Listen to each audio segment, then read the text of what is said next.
Don't see it on Facebook yet. You see it? Meeting is now streaming live on Facebook. We should be any second here.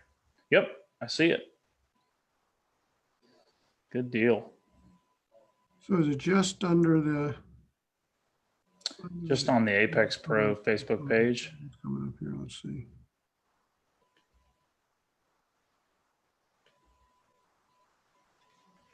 Oh yeah, there it is.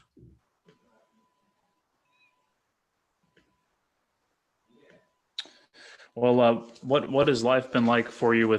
Has quarantine life been any different the past couple of months? Or I've gotten to know my cat a lot better. Or my cat's gotten to know me. I mean, basically, if I try to work at the desk, he's laying on my arm, making it difficult to type.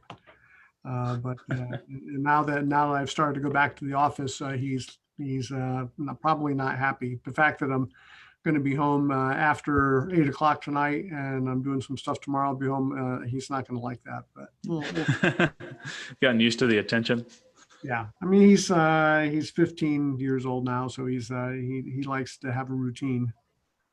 Unfortunately, I don't blame him. Is waking up at 5 o'clock saying I want breakfast. Breakfast, otherwise he starts biting electrical cords and knocking things off counters and all that fun stuff. Yeah. And we have a cat as well. His name's Sammy, and he does the same breakfast routine about 6:30 every day. It's breakfast time. I mean, normally I get up at 6:30, so it's not. But I think part of it, he's a little earlier now that it's getting light earlier. So I think that's part of what the deal is. Yeah, changes the whole scenery. Well, we've already got folks joining in. Marlon Sumlin says hello. Hey, Marlon, hope things are well with you. Guys, if you're joining in now, go ahead and hit the like button, or even better, the wow face or the love icon.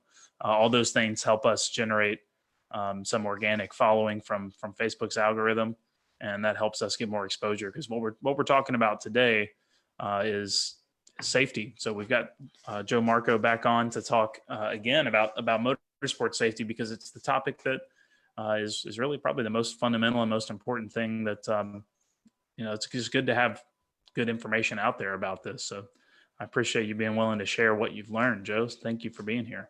I was always happy to be here. Absolutely. Well, we'll get started here in just a second. Folks, as we're going along, go ahead and ask us questions in the comments. Let us know when your next event is in the comments. If you are getting ready to head to a track event, let us know when and where you're going, because we want people to kind of start fostering that sense of community and talking about their next events and getting excited about being back at the racetrack, because that's what seems to be going on right now. It's tracks are finally starting to be able to get back in business. NASCAR race this past weekend. We got another race this week at Darlington again.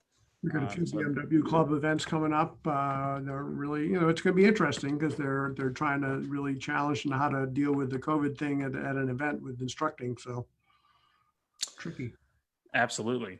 It's going to change, in a lot of ways. I think the fabric of our previous life is going to be a little different, and it's definitely going to change some of the behaviors at track events and the way we have to, conduct things. But hopefully we will all learn stuff from it and be able to progress everything. Marlon's going to Gingerman this weekend. Great. Good deal, Marlon. I'm glad to hear it. Steve Frank. Steve is a fellow Porsche instructor, and he created a brand called Eyes Up, which is is in reference to what instructors always say, eyes up. And it's pretty solid. Thank you for the shirt, Steve. I appreciate it. Let me get my camera adjusted properly here. I got to make sure I can see myself, so it looks like I'm waving to everybody and talking to Joe instead of staring, oddly off screen. But awesome. Well, Joe, what do people need to know about HMS? I think we've got a new website that's recently been launched. So that's our 25th year this year. We incorporated April 5th, 1995. So this is our 25th year. And, we've had challenges every year. There's always something new, and the virus is just one more challenge. We did apply for the payroll protection and got that, which is great. We've kept everybody fully employed, and we're trying to do some exciting new things. We got a new Trackside sales trailer that's we've had a lot of time finally to work on that, to get that together. We'll probably preview that at the, or premiere it at the SVRA event at Indianapolis. Great. We've been working really hard on our TrackCom system. We have a version 2, which is an upgraded chip with dual amplifiers. So really the only complaint ever from the TrackCom was volume. And we have, with the dual amplifiers and a reworked boom, we've totally eliminated any of that. And now we're warrantying it for 2 years. So all the cables, the Cool. TrackCom, the boom, as well as all of the cables, that adapter cables that our Racecom group makes, they're all made in our facility here in Mooresville, and they're all warranted for 2 years. So That's right. Made in America, folks. yeah, nobody else, no other cable manufacturer is going to give you a 2-year warranty on an adapter cable. No, that's huge. That goes a long way. We did some pull testings at the Schroet test facility down in Pompano Beach. And if you take all the major, 3 or 4 other major racing radio manufacturers, we were between 50 and 70% stronger as far as pulling them to try to break them. So it's pretty cool. But that's a big deal for an intercom, because naturally you get out of the car and yeah, I'm talking about all of our adapter cables for cables. racing and everything else. Good deal. That's great. Well, it's at a time when everybody's looking for products that are made in America, that's definitely a great option if you're an instructor looking for a communicator. I've been a long-time TrackCom user myself, and that's the only not complaint, but the only desire that I had for it would have been the volume. And honestly, I wouldn't have even known that if you hadn't said. Some people say it needs more volume. I wouldn't have even. It was perfect. So I have the original TrackCom. Couldn't recommend it more. It's if you've been using the Chatterbox, it's in the wrong zip code there. It's a totally different experience. But a couple of things before we get launched. We already got a great question from Ken, and Ken, we'll get right to that here in just a minute. But go ahead and ask your questions, guys. If you have motorsport safety related questions, we'll try our best to get to every one of them throughout the show here this evening. Real quick, if you are a Lap Timer Plus subscriber, we've got some exciting stuff coming up soon. So stay tuned in to the Apex Pro users group. I will be communicating directly there. We also are now starting a Lap Timer Plus only Facebook group. So if you're on Facebook, Lap Timer Plus subscriber, we're going to be discussing some Lap Timer Plus specific stuff there, because we're going to be rapidly updating features for those of you that are paying and subscribing for the app. There is going to be a price increase that's going to come at the end of this month. May 31st is the last day to buy at the current $49 a year pricing. If you buy at $49 a year before the end of May, you won't have to pay for the subscription again, obviously, until next year, but you also won't be affected by the price increase, which will be $100. So there'll be more details.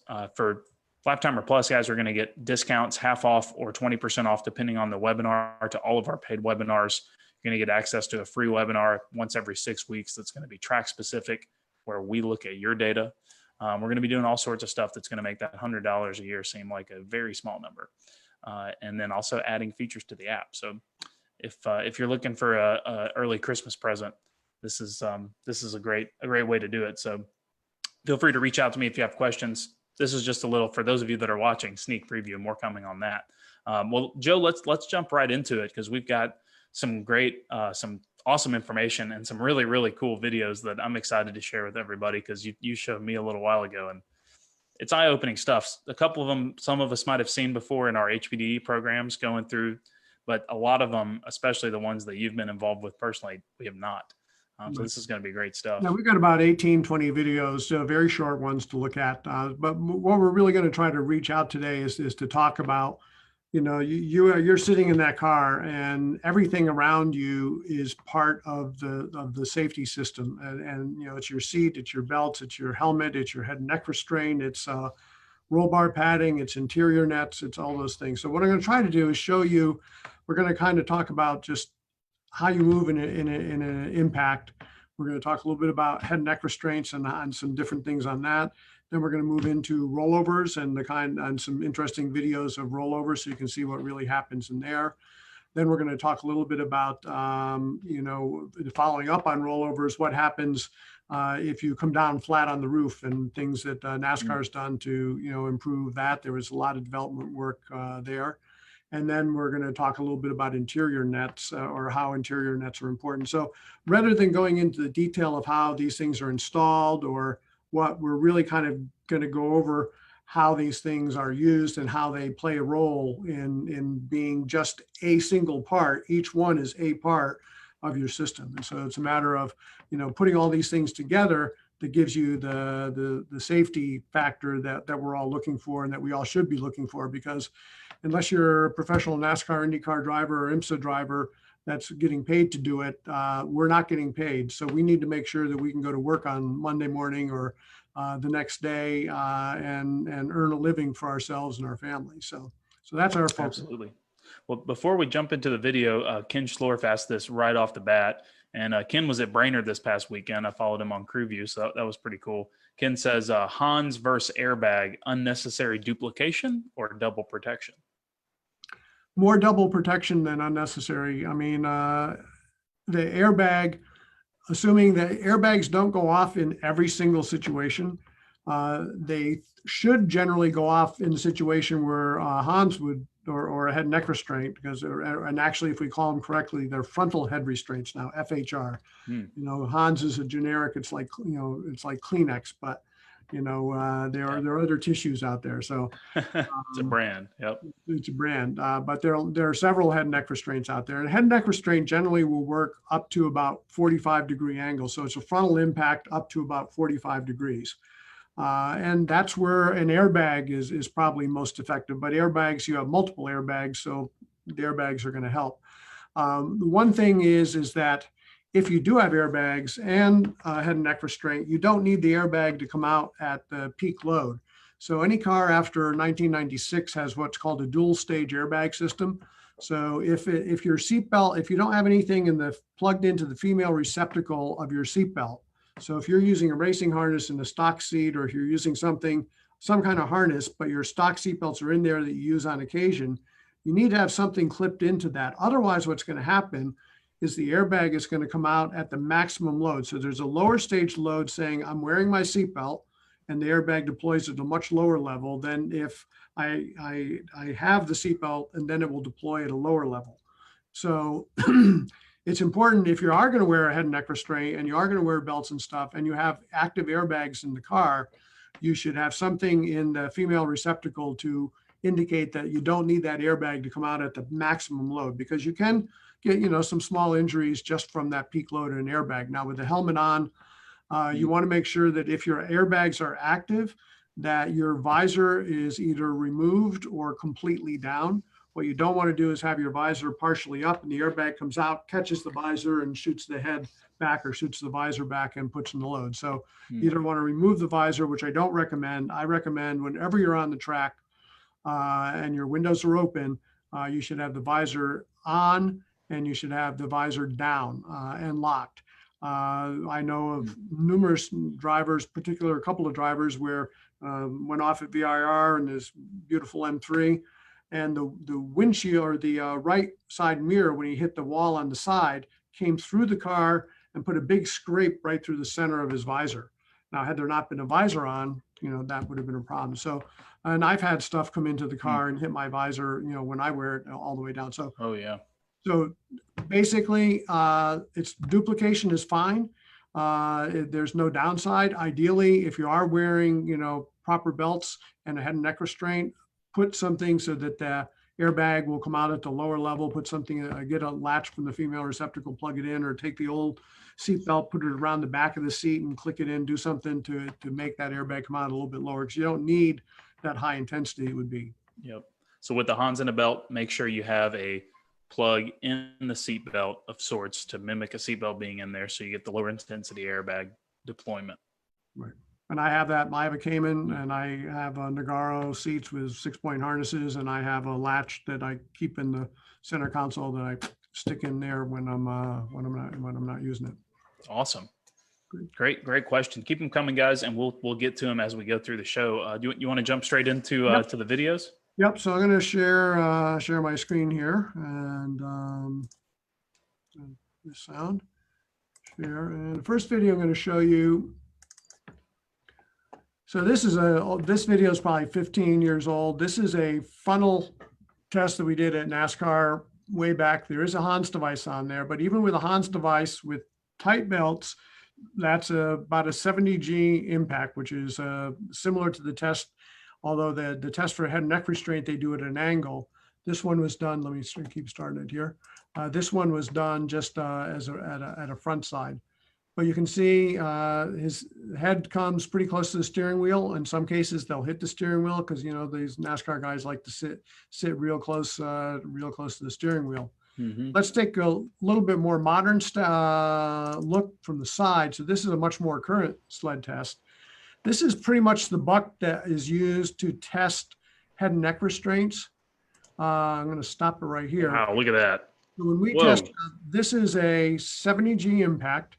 Now look at the distance that you have between the seat and the seat back. I can pretty much drop a football through there. It might even go a little bit more.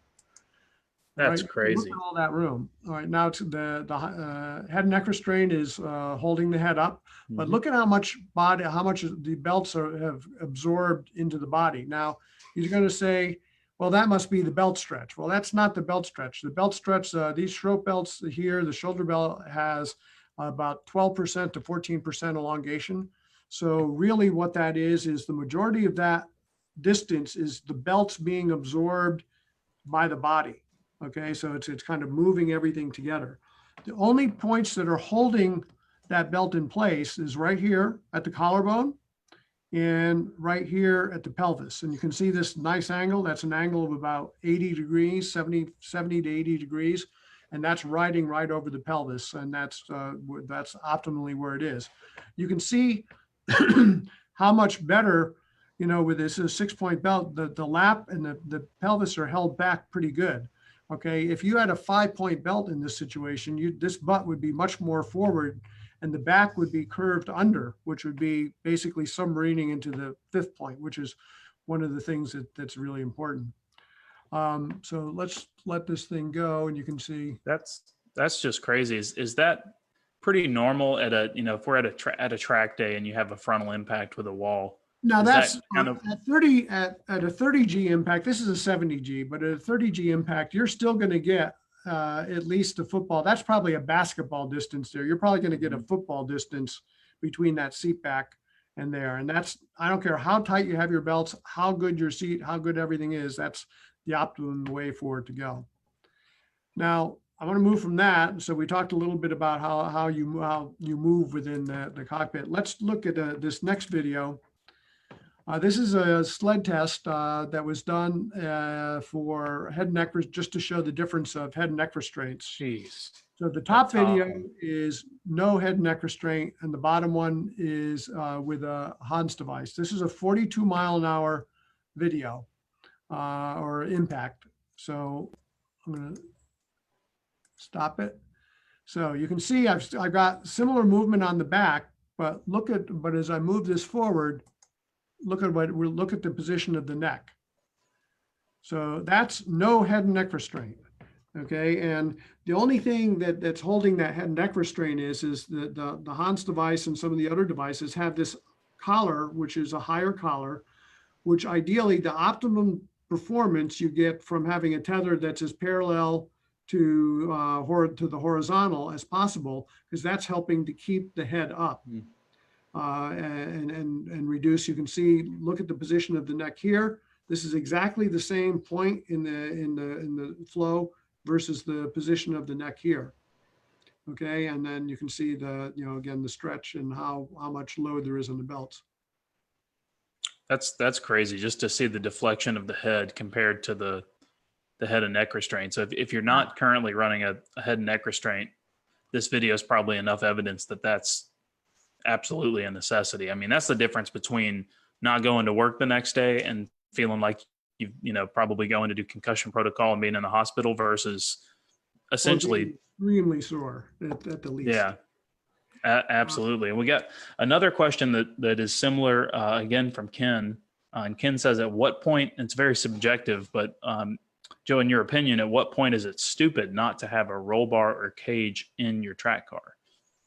Well, I mean, rollovers, and we're going to do rollovers here in a little bit, but rollovers are basically any factory car, I mean, if I'm in a 2002 or maybe even an E30, I'm going to be a lot more concerned about a rollover and not having a roll bar. But if I'm in a car from, 1995, 1996 on, the rollover requirements for, FMVSS are pretty significant.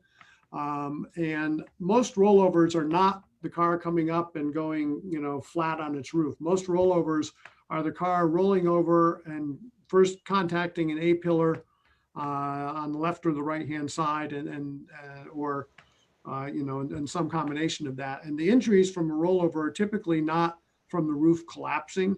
The typical injury from a rollover is your head or your hand or something getting out the window. And we're going to see in the videos that I'm going to show you here in a couple of seconds exactly what happens there. Your head can, especially with the 3-point belt, the likelihood that you can get your head out the window and possibly hit the ground or the armco or something is pretty good. And that's really where the majority. So 99.9% of the injuries in a rollover come from something getting outside the frame of the vehicle, or hitting something in the vehicle. If you have a roll bar in a car and you're not wearing a proper helmet and you don't have the proper roll bar padding on it, that can present as much of a problem as not having the roll bar. Certainly, if it's a car you're driving on the street, you got to have the high density SFI or FIA 45.2 or type A roll bar padding in there anywhere that you can touch. And if you remember back to that first video, you see how far I can move probably anything that's 14 to 16 inches from my head in any direction is something that I potentially could hit. And I want to make sure that I've got those areas padded. The roll bar padding, the 45.2 or the FIA padding, is designed very much after the standard of what your factory car has for padding already. So there's a certain requirement for federal motor vehicle design that requires a level of protection of any area that your head could impact. So like the door frame, the A-pillar, those things, there is, even though it feels pretty hard, there is padding there that's going to give you some protection in the event that your head would get there. Because a shorter driver, for example, the likelihood to hit the A-pillar or something like that is pretty good. They're sitting very close to the steering wheel and all that. Yep. If you're sitting, again, close to the steering wheel and you hit the dash, that's why the dash is all pad. But that padding is mandated by the Federal Motor Vehicle Safety Standard, and it's very similar to the kind of padding that we actually use for high-density padding and roll bars. Excellent. We've got a couple more questions, and we'll let Joe keep working through his progression of videos here before we stop and do that. But at this juncture, Joe, why don't we go ahead and do a trivia question real quick? If you're watching now, you get the benefit of you got to stick around to get the deals that are going to be coming your way. But HMS Motorsport is offering some awesome stuff. So for $50 HMS gift card can be redeemed on any item on hmsmotorsport.com. I'll post a link to the website. The next 30 days. Next 30 days. So there's a 30-day limit. In the next 30 days, you can redeem this $50 coupon to answer this trivia question by the time we wrap up the show tonight. So the first person to answer this, and honor system, if you Google it, that's okay. Try not to. Honor system, if you know it, this is for you. All right, guys. So if you won it the last time that we might have used this same trivia question. That's right. If you've been on an Apex, if you've been on an Apex Pro webinar in the past couple months, you might have heard this. I know who won at that time, so I'm not going to be giving out this, allowing those same people to get the goods again here. So $50 to be redeemed on hmsmotorsport.com. And the question is, after the 1994 San Marino Grand Prix in which Ayrton Senna was killed, the flag of what country was found in his car? The flag of what country was found in his car? Let us know in the comments, and we will award a winner when we see the first right answer. If you were on the Apex Pro webinar where we revealed this before, I'll just ask you to hold your answer, and we will let somebody else get it. And we've also got some other opportunities for discounts on stuff from hmsmotorsport.com. And at the next break in the action, we will discuss that. Okay. All right. Well, let's kind of carry along on frontal head restraints a little bit. And this is another kind of a nice little video. So here we have my typical rally driver. Whoops, kind of misses. Okay, Uh-oh.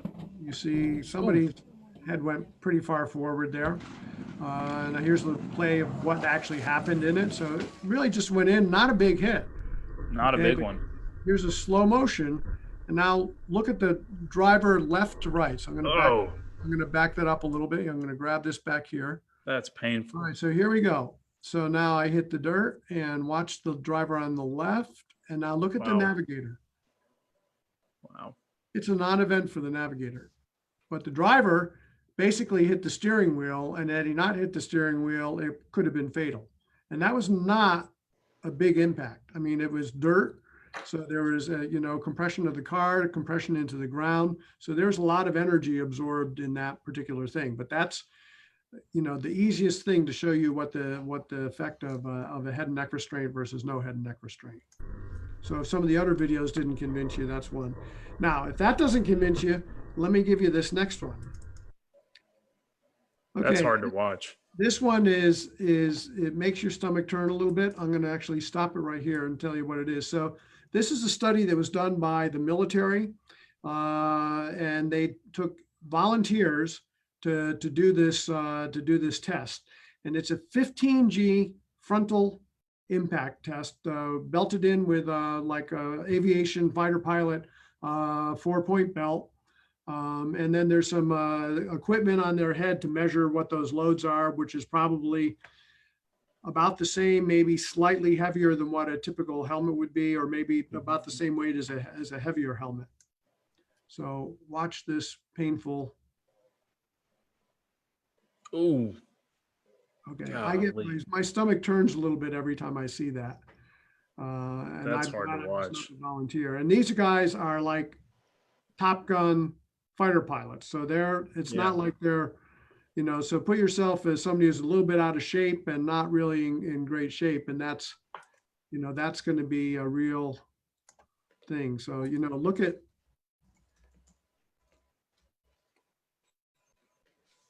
ouch. Golly.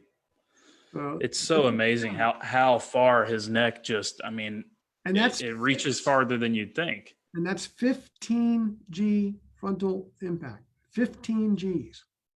Which is not a really hard hit, all things considered. That's easily achievable by someone at the racetrack on a You weekend. easily can achieve the Federal Motor Vehicle Safety Standard requires for impact testing, for frontal impact testing, 30 Gs. So Wow. that's there. So that's one. I know since we're on kind of head and neck restraints and stuff, I know I get a question, and this is not a sales pitch for products, but people always ask, can you use a head and neck restraint? Well, with the Quick Fit Pro, which has a center cam lock, so we did this test to certify. Now, there's several things I want you to see in this to make points. So the first thing is this is a stock golf seat with no pretensioner. It's a Pro belt, which has the center cam lock, and this is a head and neck restraint, a Hans device. And I want you to watch what happens. And now this is a 35G impact. So basically, or 30G, it's the Federal Motor Vehicle test. I want you to watch how the body moves in the seat. Okay, where through this load. So now I'm coming forward, but what's happening is I'm compressing into the seat cushion. Look at how much I'm down. So, and what's happening is the load is being borne by the belts passing through the headrest, okay, taking that downward angle. So people say, well, I'm gonna have a spinal compression if I because the belts are going down at a 45-degree angle in my stock seat with a Schroep belt or with our 4-point belt. And it's not. And the reason we only have them for specific cars is because we do specific testing with individual seats to make sure that the strength, and I'm going to stop this right here, to make sure that the strength between these posts, that there's not more than about 1.5 inches of compression between those posts, and they can take that load of this kind of an impact with that angle of the belt coming down. But now you see the body, look at where the lap is. The lap, even though the lap belt is tight, okay, you're still compressed downward a little bit. Okay. And your belt is and you're really crunched down in the seat. Now, as you move, Yeah. once you get to the peak, look at where the head is. The headrest is absolutely critical. So whether you're in your passenger car or whether you're in a race car or whether you're in a instructor car and you're sitting there, make sure that headrest is adjusted so that your head, when it comes back, is going to put that load on the headrest. Otherwise, your head is going to go over the top of it, and the Hans isn't going to protect you going in the backwards direction. Yeah. Now, That's critical. right. Wow. Now, you didn't see a lot of upper torso rotation in this. And you see how this right side lap belt is looser than this left one?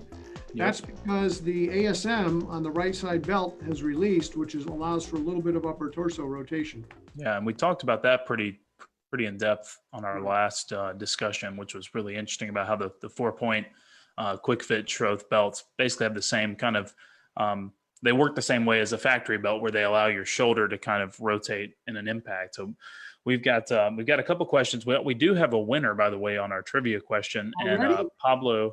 Yeah, Pablo, I apologize if I don't pronounce your last name right. I've known you long enough. I should, but Pablo Coyce and Richard Foltz both came in with the same answer. Pablo just narrowly got it in there right before he did. So Pablo, I'll send you details. I believe I have your email for a $50 credit towards anything you want to purchase from HMS Motorsport. On our and HMS Motorsport online site. That's right. Check out hmsmotorsport.com, the new website, and you can start shopping around and see what you need. And then Richard came in and said the flag was for the guy that had died the same weekend. Yes, absolutely. It was for Roland Ratzenberger, who got killed the day before. While we're talking about restraints, and Pablo had a question earlier that we hadn't gotten to yet, but this one's fairly relevant to what you're talking about. What we're going over right now, Joe, with the 4-point belt there is in the event of an incident, what should the driver do with their hands, arms, etc., considering they don't have arm restraints? Cross them. Just cross your things. If you watch NASCAR, if you have a really bad impact or something like that, cross your arms like this. It's going to help to prevent an arm from going out. You know, this, you can grab yourself and hold on as tight as you can. That's going to help to keep your arms from getting outside the window, which is one thing that can be. Be careful about grabbing onto like the armrest. I've done that before and had an impact. Actually, I had an impact, and the instructor who was riding with me, when we stopped, he was holding the piece of foam in the middle of the armrest and said, I was holding on. And there was not attached to the armrest anymore. But I've known people who've injured their arms by, holding on there in an impact. So the best thing you can do is grab yourself and tight. If you're driving, especially if you're spinning and you're likely to hit a wall, the last thing you want to be doing is grabbing the steering wheel and trying to, once you start going, there's only so much you can do. If you're doing it, you're going to head somewhere, it can jerk the wheel around. You can break your thumbs and wrists and all sorts of fun things. So if you watch a NASCAR driver, you'll see them, in a bad impact. Like you're at church not taking communion, just right there. I've had the same thing. I had a not a hard impact at all, but a kind of a glancing 30-degree angle side impact. Had my thumbs hooked into the wheel still, and the wheel, it broke the right side tie rod. The wheel went like this, and my thumb got overextended, and I had to wear a brace for the next couple of weeks because I couldn't use it. I mean, that's great advice. Grab one more question here while we're kind of at this juncture, Joe. And Dan Wald says, is there any advantage to a head and neck restraint like the Simpson hybrid that also will hold the head sideways? Would a containment seat nullify that advantage? Maybe we should get that when we go to the side impact, actually. Well, we should address that one right away. So basically, even if regardless of if you talk to Simpson or anybody, any of with the side tether is not designed to prevent against the side impact. Okay. And Simpson and D-Cell, anybody who has a frontal head restraint will tell you the same thing, that the frontal head restraint is designed to work from about 45 degrees frontal to 45 degrees left and right. They will not do anything to prevent your head from going all the way over one side or the other. That tether, that's not the purpose of that tether. That tether is the way it triangulates and works around is to give you the proper angle for the frontal up to the 45 degree. So there is, and I don't believe that any of them are in print promoting. Maybe a less trained salesperson might say something like that if they're not properly trained on the system just by thinking that, but that's not the case. And you won't see that in print from any of the manufacturers, that it gives you side impact protection. But we will cover some things that will protect you with side impact protection. They just don't happen to be head and neck restraints. Right. Ken has another question, and then Ross also says HMS helped me get my harness and seat set up right. Thank you, HMS. So thanks, Ross. Ken says, any issue reversing the headrest for more space when upright?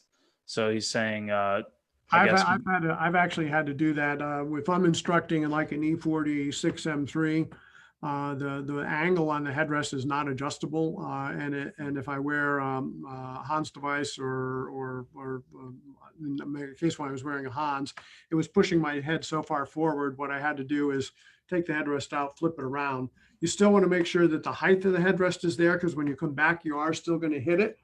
But you've got the head and neck restraint and stuff there, and it's there. I mean, I've done it myself. I think it's I don't know, as long as the headrest is still in the right position, I think it's probably going to do the majority of its job. Your head's going to go back a little bit further, but not to the point that it should extend over the back of the seat. Gotcha. And one more quick question. That's great info. So Ken, should be okay. Brian Tanner says, what rollover protection does Joe have in his car? I have no rollover protection in my car. I have a Cayman GTS with Nagaro seats and 6-point belts. And I use Bray Kraus mounts for the shoulder belts. And that's what I have.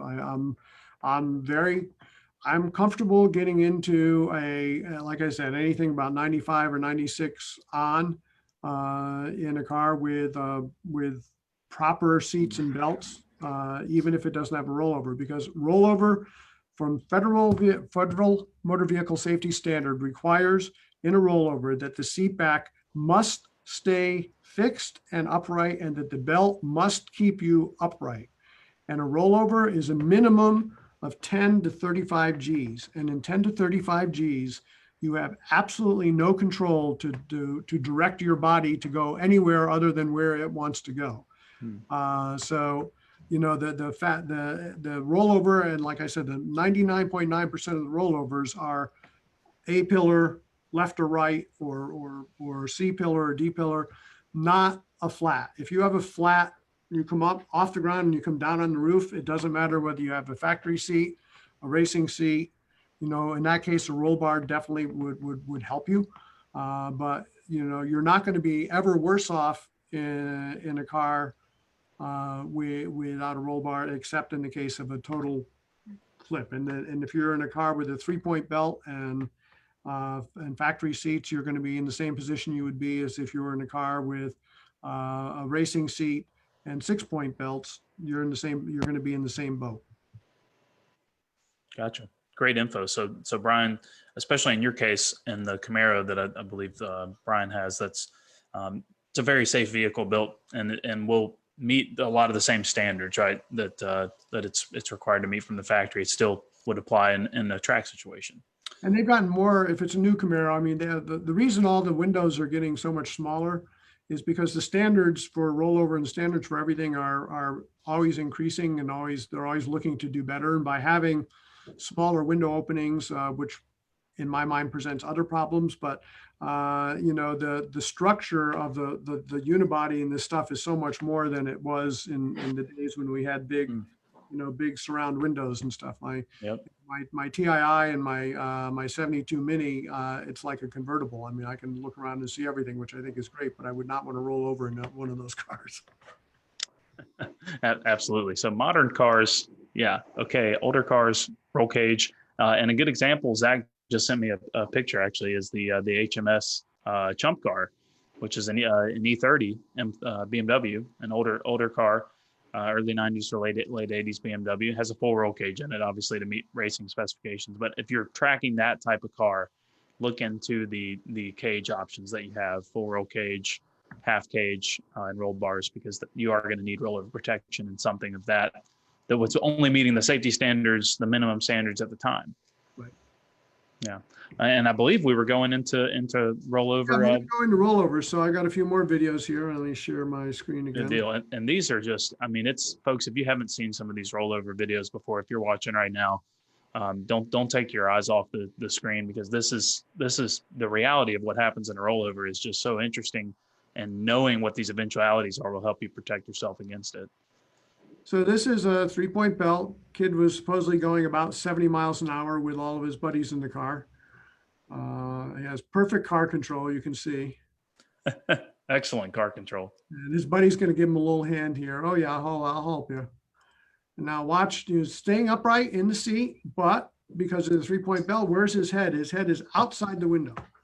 I think might need to look at your screen share, Joe. I'm not seeing it on my end. You're not here. seeing it. Double check real quick. All right. There we go. Let's start this again here. Boom. All right. Ooh. So go slow motion. So he's going along. Uh-oh, I got a problem. I'll grab a hand. I'll help you here. Hold on. I'm gonna get you. Oh, his buddy's on the wheel. Yep. And now we're going over. And now as his side comes down there, his head is outside the window. Out the window. And his arm is maybe, well, just barely, it's still holding on the steering wheel, which is good, but he's holding on with the other hand with the roof. Uh-oh. Man. That's a typical, that's a higher speed rollover. So, you know, typically what we see in driver schools is usually an A-pillar driver side or passenger side rollover, you know, pretty much, you know, similar to what this was. And the roof will come down some, but you can see the seat back stayed perfectly upright, and he stayed upright in the seat. Yeah. Well, this shows you a little bit of motion. This is an old video. Jeff Gordon riding with one of the European rally drivers, just going out pretty good, and now all of a sudden, Ooh. So just watch, fully belted in, full race seats. Watch how much they move around. Wow. Now Jeff is holding on for dear life with his left hand down there. Yeah. Until his glove come off, and then it goes flying out the window. Wow. That's dramatic, isn't it? Just how much you don't feel like you can move at all when you're belted into a full harness system and seat like that. But I mean, that's just amazing. All right, so here's Thunderhill. This is a video, and I'm probably glad I wasn't instructing in this car. The guy really is right at the limit. You know, when you're on the limit, the first lap out, if you're an instructor in the right seat, you know it's going to be fun. It's going to be one of those ones you just have to really get through it. Now keep an eye on the helmets, but particularly the instructor's helmet once the festivities start. Yeah, this is the Thunderhill Raceway out in California as well. Great racetrack. I haven't made it there myself, but lots of data and lots of cool elevation changes. And it's almost there. I also have never been. I'd like to get out. I've never been out to any of the tracks in the coast. Raced at Laguna Seca twice, but not Thunderhill, unfortunately. Keep an eye on the instructor helmet. Yep, right side helmet. He's Golly. outside. Okay, look at this. Where's his head? It's outside and above the edge of the window. Yeah, that's incredible. And it's almost like he can't get it back in the car because it made it so far outside the window. Now, it's not real clear, but it doesn't look like, you know, I mean, I can't really see clearly if there's a belt through there. It doesn't look like there's a So I'm thinking harness. that there may be in a 3-point belt.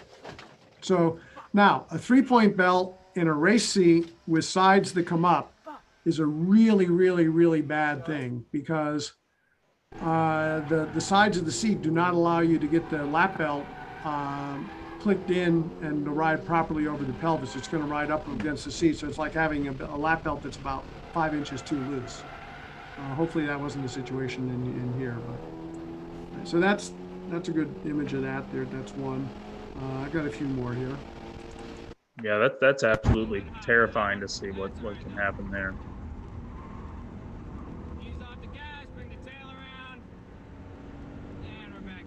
I miss Lime Rock. Lime Rock was a fun track.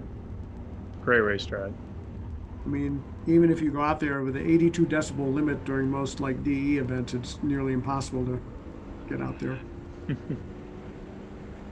Or 80 A knock. lot of restrictions.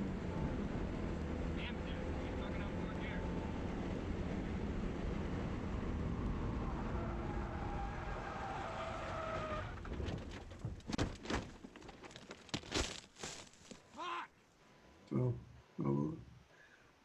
that's another typical there. And then the last one I want to kind of show you here is this one. Probably several of you have seen. This is Joey Hand at Mid-Ohio several years ago. This was a car that we sold a lot of the safety equipment to. Had a Recaro seats, Schroep belts. The problem with this particular thing, so basically the fact that he was bouncing up and down through the air, the G load wasn't all that great. You know, we're talking about that 10 to 35 Gs, probably higher towards the 30 or 35 G as he was impacting the ground as he's flipping over. But the problem came over is that when he came down on the cage and roll bar, that the seat mounts, however they installed the seat mounts, came loose, and the seat basically came loose and was being held in by the restraints, and the crotch belt tore a 6-inch gash through the bottom of the seat at where the crotch belt goes through.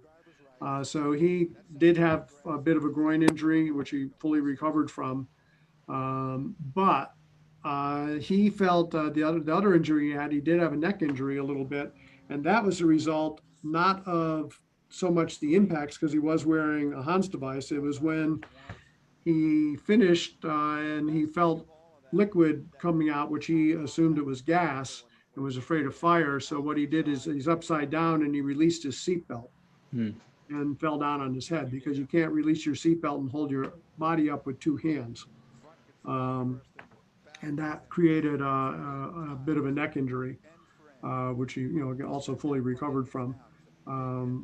But it was a pretty wild ride. It could have been more similar to like a Ryan Newman type thing, rolling around like this, having some other car come into it. So he's actually quite lucky. Yeah, I remember that like it was yesterday, watching that crash. So what that says is, how you mount the seat is really critical. And I don't know exactly what the details were. I didn't get a chance to, analyze how the seat was exactly installed. We weren't involved in the installation. But a lot of times what I'll see people do is that I'll see them move, elongate openings in the seat brackets and stuff in order to get things to line up properly.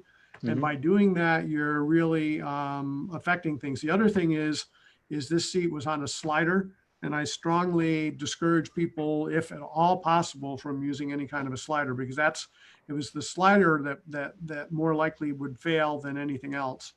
That's the weakest link of the system. So yeah, that makes total sense. And Joe, while we're kind of here at a juncture, transitioning from rollovers into side impacts, I think we should go ahead and let people know that if you're watching and you're interested in buying some safety gear, you need something, you're missing something for your car, maybe you've already been looking at HMS Motorsport, we do have a couple of opportunities for discounts on HMS products.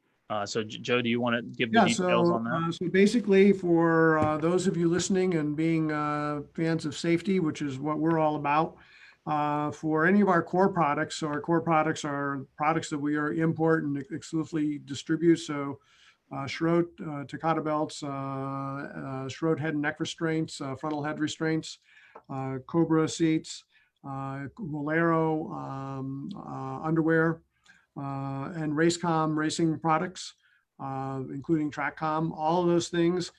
For the next 24 hours, we're going to do 15% off those items for those of you that are listening, only on the website, and you can use a coupon code 24live15. So 24LIVE 15 is the coupon code. And that'll give you 15% off all of our core products that HMS imports and distributes. And then for any of the other products, which could include a nice Apex Pro, which we have in stock, which I don't know if Andrew does. We do not. Yeah. You can do 24 live 10, so 24 LIVE 10, and that will get you a discount on any of our non-core products. And that's, again, just for 24 hours. Use that code and you'll be able to get that information. Absolutely. So not only are we providing kind of some of resources and educational outlet too, but folks, in the next 24 hours, if you've been spying some gear that you need to pick up for the season and you're ready to do that, this is the time to take advantage of it. HMS is not in the business of offering a lot of discounts. So definitely take this opportunity. And if you're also looking for Apex Pro, Joe makes a great point. I don't currently actually have any on the shelf because we've had issues getting components and that sort of thing during the pandemic. So take advantage of that at hmsmotorsport.com. I posted all that in the comments, Joe, so people, you can find, if you're watching, folks, you can find the discount codes there. It's 24 LIVE 15 and 24 LIVE 10, only good for 24 hours. Make sure to check it out. We spent the last year and a half developing this new website. And so there's a lot of capability into it, which I hope any feedback that you have, if you find some little bugs, we're happy to learn about those too. We're doing a lot, but we have a lot more capability in the site. There's a lot of ways you can search by SFI or FIA or whatever you need. But please visit the site. I appreciate it. Thank you. And we can go back to working now. That's all right. Now let's go back to some more knowledge here and go into a little side impact stuff. And these in particular, of everything that you showed me before we got started, Joe, I think the side impact stuff stood out the most because of how common these incidents are and how severe they can be, even when it's a glancing side impact. Okay, well, actually, before I get to the side, I'm going to do one other thing, and that's we with NASCAR we started doing 7-point belts. So that's right, vertical. This is what this. So this is a test that was done, and I'll stop it here for a second. That we did. We worked with NASCAR back when over the years they've had a number of Z direction impacts, which means the roof comes down, car comes down on the roof, kind of like what we talked about. You know, if you have the worst kind of rollover. Now when they start flying through the air, they have the greater potential for that, and they don't have a lot of headroom.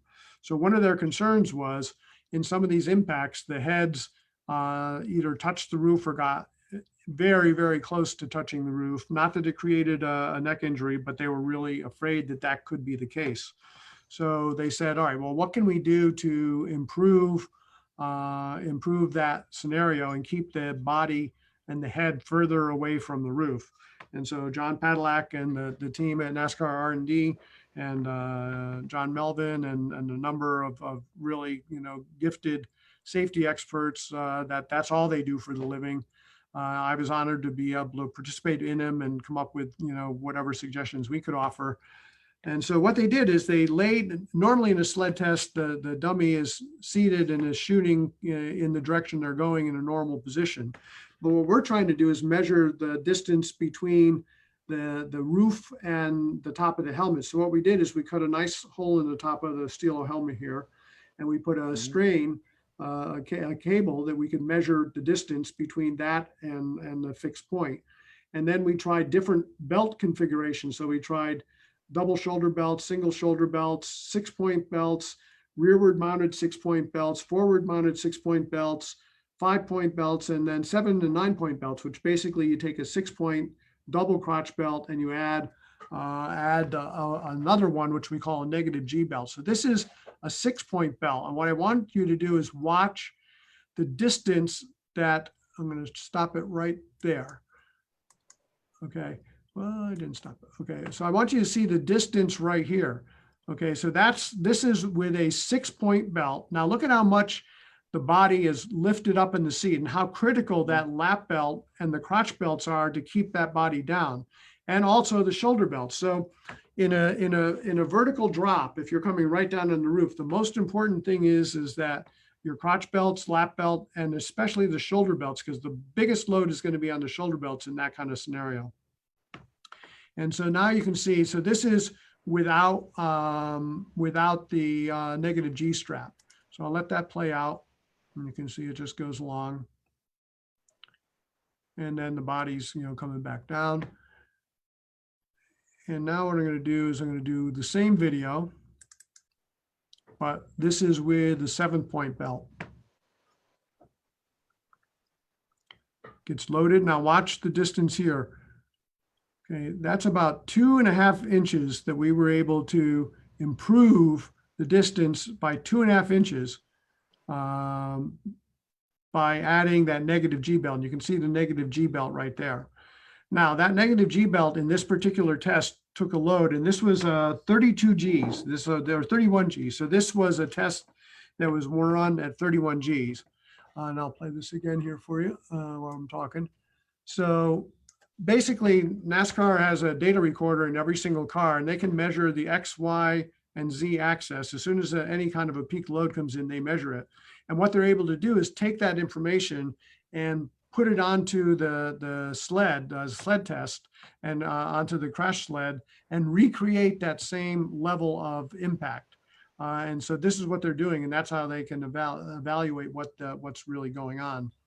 Now, interesting thing is that in this test, this belt right there, that took a 3,400 pound load, 3,400 pound load. So a NASCAR SFI 16.6 belt, which is a 7 or a 9-point belt, it must take a 4,000 pound load. Just that negative G belt has to take a 4,000 pound load for 10 seconds, release, 4,000 pounds again, release, 4,000 pounds again.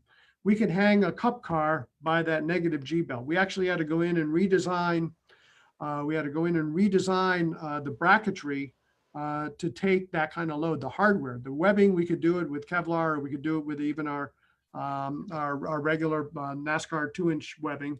But we had to redesign the hardware in order to be able to take that braking load and the shock that you get from it. And then this last little video right here is just showing you how we connected. So the belt itself could suspend a NASCAR Cup car. Right. And that's it. So here's how we set it up. You can see the hole we drilled in the helmet, and then this is just a close shot of that last test. And you can see how we measure. So this way we were able to measure the distance and the reduction of the distance from one to the other. And all this sled testing is great. I mean, I've been fortunate to be able to work with NASCAR and some other organizations on sled testing since about 2003. And I've been probably personally at about, 50 to 60 tests. And we're helping to set up the equipment and see or get to make sure the belts are installed right. So it's really, really fascinating on what they've done. And NASCAR has done so much to improve, motorsport safety. Two quick questions, and one is super relevant to this discussion, Joe. And Pablo's wondering what's the best place and way to mount the crotch belt. So the 5th point on a normal 5-pointer, similar 6-point harness. So a 5-point belt is basically follows the plane of your chest down and should mount directly to the floor following that exact plane. The 6-point belts should basically be routed if you have just a standard race seat with the whole. Let me go back to up here. Am I sharing? I'm not sure. Is that shared?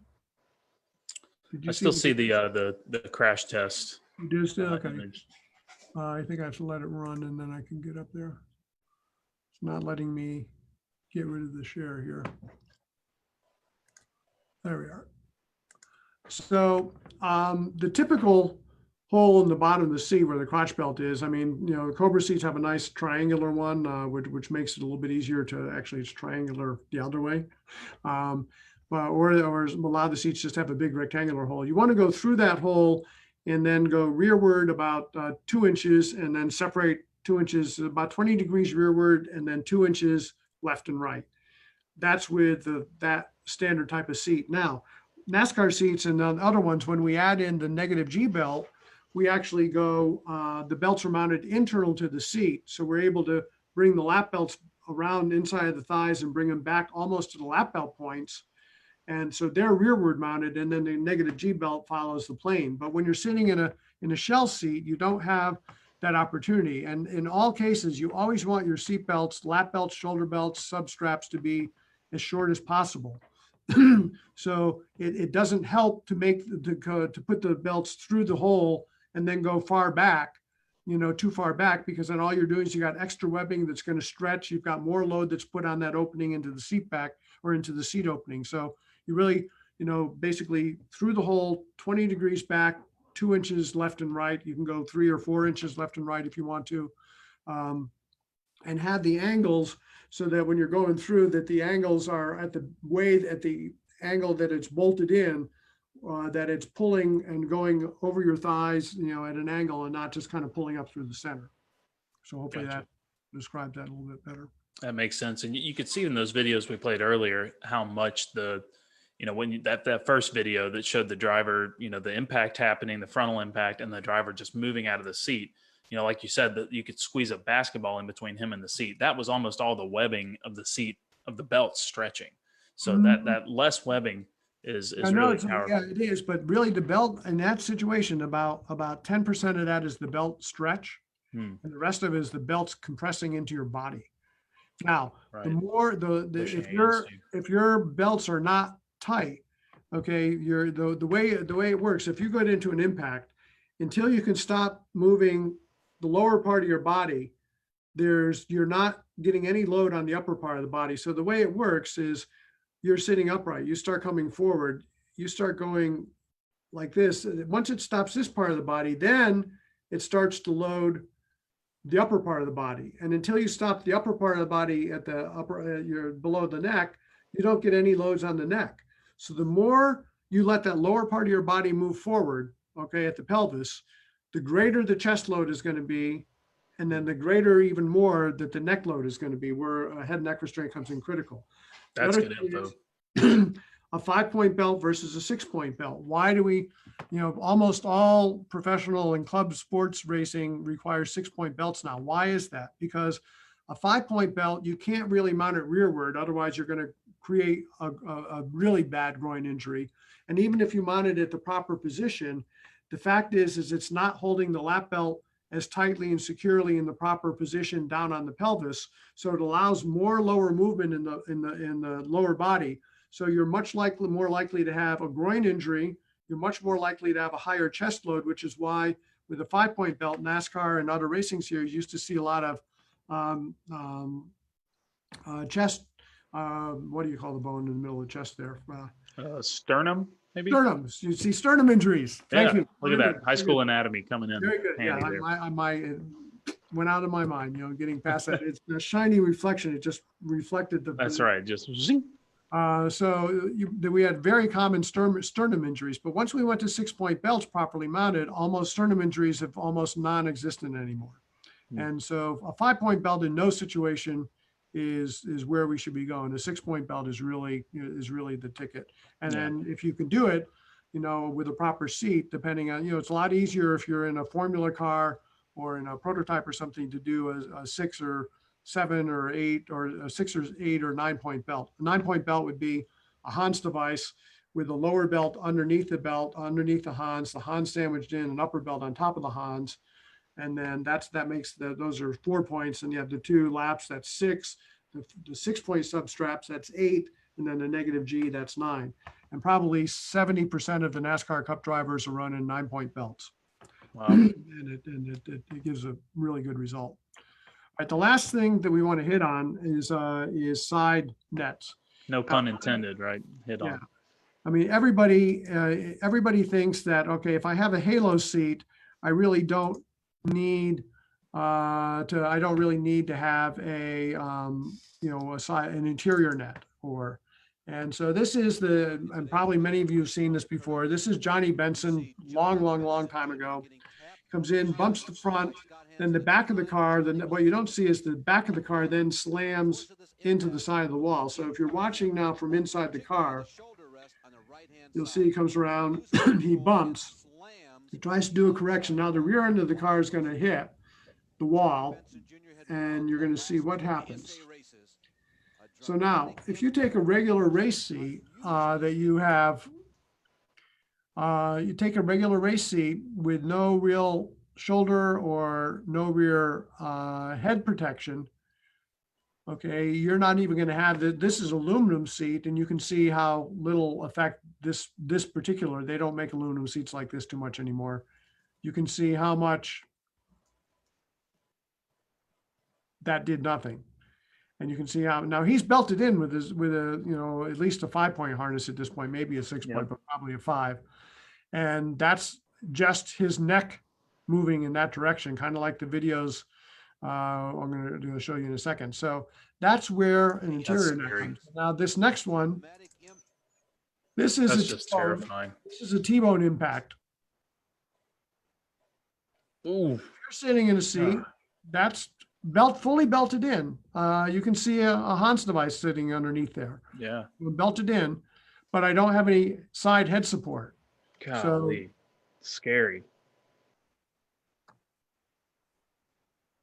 And the only thing stopping his head from moving is the bar.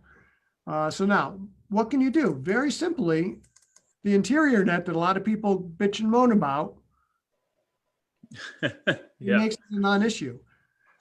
Okay. Big difference there. So if you're in IMSA, you're required to have an interior net, this net right here, you're required to have this interior net on both the driver's side and the passenger side, because the window net is too far over to the right to give you the neck protection going, or too far over to the left if you're, you know, left-hand drive car, to give you that protection. So there should be the net should be on both the left and the right side. Now, if you have that net and you properly install it, which basically you wrap it around and typically the back of the seat and go back over to the opposing pillar behind your back, it strengthens the seat and then it protects you. Now, the thing that's important to look at here, and I'm going to reverse it just a little bit, is where do you want that? You want that net so that the triangle, and let's see if I can stop. Okay.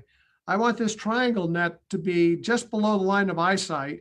And this part ideally would be, there's another strap that comes down to catch the shoulder. I want to catch the shoulder and the head at the same time, because I don't want the head to be caught and then the shoulder to go underneath it, or the shoulder to be caught and the head to go over top of it. So there's very specific instructions. If you go onto the HMS website and you look at the interior nets, there's instructions for how to install in the proper angles that you should look at for the interior nets, which I strongly recommend that you do. It's a cheap piece of insurance, and it works effectively whether you have a halo seat or you have no halo seat. So it's really something that is critical, you know, that you look at, that's going to protect you regardless of a halo seat. Now, if you have a halo seat, remember the first video and remember how far you went forward in that 30 or that in a frontal impact. Out of the halo. I have a 30-degree impact and I hit the wall at, you know, 30, 40, 50 Gs, I've got that much distance. I'm past the halo. Okay, and now the back of the car goes and slam, my head is going to go to the side. So the halo seat isn't going to help me in that scenario. The halo seat only helps me if I'm T-barred. But if I'm at an angular front angular impact of 30 degrees or 45 degrees, I may well be past the shorter halos that we see in most of the race seats. And that's why BMW Club and a lot of racing series are requiring the interior nets, regardless of whether you have a halo seat or you have no halo seat. Yeah, I posted the link to the Schroth interior net in the comments. So folks, check that out if you're not running one. I've been running one in endurance cars that we've been you know, campaigning for a while, and when I was pro racing, all of that was required as well. So it's not really a big deal. If you're not doing it, it's a simple modification. They're not expensive. It's gonna make a huge difference. Obviously, I mean that video's just seeing that comparison with and without the net's pretty startling. So that's 101. So our goal here is we'd like once a month, we're going to make an effort on it's either going to be the second Monday or the third Monday of the month to try to do a safety thing, with some more videos, obviously, but we'd like to hit topics that you'd particularly like to delve more into. And so if you can either email Andrew or I, or post it up on the Facebook now that we can do it, we'll try to select topics and try to promote it out there so that you know what topics we're going to be. So if they're of particular interest to you, you can chime in and listen to them or watch them. If we need to, if it's beyond my real expertise, I'm not afraid to bring in some experts, and I have a lot of friends who are experts in various things that I'm more than happy to zoom in with us to really help to address those particular issues. I mean, I've been doing this now for 25 years. The focus on safety has really been since 2002 when NASCAR kind of brought us into the whole thing. But I mean, I've been working with BMW Club and Porsche Club and a lot of different clubs. I actually wrote the SFI guidelines along with John Melvin for seatbelt installation. I mean, a lot of my focus is not the day-to-day operation. My focus is really being on safety innovations and things that we're doing and working with our development partners, our business partners, to improve the products that they have to improve safety and to get the word out to all of you and to clubs. I mean, I can let the guys do the work and now I can get the message out, which is, in my mind, the most important thing. Absolutely. Well, I've certainly learned a lot just from being around you and just hearing, the things that the way that you think about it and the thought process because of the testing that you've done and what you've seen and learned. And I think just imparting that thought process onto folks that are watching and raising the awareness is really important. But definitely let us know if you want to hear about helmets, more about head and neck restraints, roll bars and roll cages, want to talk about seats, all these things, we can go into with specific detail. And one more question here, Joe, before we wrap up. Dan Wald said, first of all, I said, wow, in response to videos about 10 minutes ago. He said, any advantage to running arm restraints in a closed car? He doesn't want his arms to noodle like that in the air when he's moving around. I don't know. I mean, I've never used arm restraints, so I don't have. I mean, I know in an open car you absolutely need to do it, and Formula Drift does require it for their cars are closed. So, but I can't really speak to the advantage of it. I mean, if you get into an impact, the real place you're going to have the injury is going to be if you have an impact. And I think if you do like we talked about earlier and just grab on, you're probably going to be just as well off than having there. Now, if you add an interior net on either side of your seat, that's probably going to help to keep all your stuff inside. Or if you have a window net. Now for driver schools and stuff like that, we're not using window nets, obviously, but I don't know. I mean, it wouldn't hurt, but they have to be long enough that they're not going to get in the way. Gotcha. And I apologize. There's a bunch of noises. I'm getting text messages and my computer's having all sorts of notes going off. Also, another question, Michael Clark asks, do triangle nets pass for the window side as well? Yeah. So basically you have it in addition to the window net. It does not work as the window net replacement because it does a different function. It's closer into the side of the seat. They should wrap right around the edge of the seat. They should be touching the seat, touching the headrest of the seat, and following the right angle. So it should be basically, when you're leaning forward, it should be just below your line of eyesight, and it should be capturing your shoulder and just below your eye. So that as you move forward, that it's going to catch your head and your shoulder at the same time. And that's not going to happen with the window net. So it's not instead of a window net, it's in addition to a window net.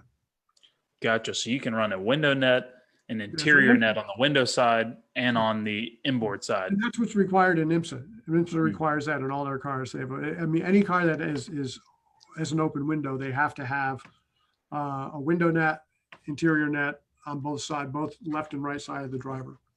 Gotcha. Makes absolute sense after you see that how dramatic that side impact video is. But well, let's go ahead and wrap it up. Thanks everyone for chiming in. Please reach out. Either send us a message to our Facebook page, send HMS a message, send us an email, apex@apextrackcoach.com, or if you have my personal information, Let us know what you want to learn about as far as safety topics go and what you want to hear more discussion on. Maybe a purchase you're considering making and you need some more information before you do that. Also, we'll just wrap up again with the promotional items here, because if you are in the market for safety equipment, HMS obviously carries all of these products, and like Joe said, works alongside each of these companies. Like you see Schroth behind them, Cobra Seats, and some of the other brands that have been focused on safety for a long time, and helps them develop these products so that they fit and work with you for your applications here and make everybody as safe as possible. So make sure to use those discount codes. Those are 24 live LIVE 15 and 24 live 10 on hmsmotorsport.com. I posted that in the comments. Scroll back up if you need to check it out. Those are only good for the next 24 hours. So if you need to buy something safety related now, that's how you can save in the next 24 hours. So definitely make sure to take advantage of that while you have the opportunity. And also, I just want to say that, we're more than happy. We have a staff, just about everybody in our staff has been with us at least 5 or 6 years, if not more. Jeff, general manager, has been with us 20 years. So we have a lot of expertise here, and we are more than happy to answer questions. They don't have to necessarily be followed up by a purchase, although that would be nice. But if you have questions about your installation or something, you can send us pictures. We have our store in Danvers, Massachusetts, and our headquarters down in Mooresville, North Carolina.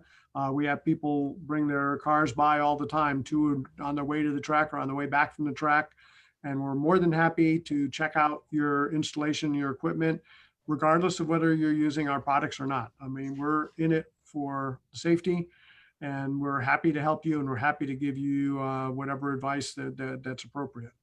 So don't be afraid to give us a call if you have a question on a safety related topic. Man, that's something I wish I could have been able to do when I was, early on in my driving and various cars. I wish I could have been able to pull up in the parking lot, have a real safety expert take a look at it, because you don't know what you don't know, and I'm sure there were things that I had installed that I was doing that were not optimized. I've been fortunate the past 5 years or so. I've been around people that have been doing this a lot longer and have a much better understanding, and I've learned a lot of this stuff. But I mean, these are mistakes that if you make them, the consequences are just they're too severe. So definitely take advantage of that if you're in the greater Charlotte area on the Eastern Seaboard, or up in the Boston area. HMS is definitely the way to go. We already got a couple of requests for topics. Dan was wondering about fire systems, and then Al and Mike and some other folks. John say thanks for the great service, and Johnny Chachowski says hi, Joe. All right. Hey there. Well, thanks a lot. Thanks again, Joe. Guys, let us know. Reach out and make sure to use 24 live 15, 24 live 10 on hmsmotorsport.com. And stay tuned for more Apex Pro related content coming soon. I believe Robbie Foley is going to be back for another webinar discussing braking technique. I talked to him today, and he's got some really cool stuff to unpack on that. He's en route to do some testing at the moment. So you'll see some stuff about that soon. So it's going to be a lot of fun. Thanks for joining us. Everybody enjoy your Monday night.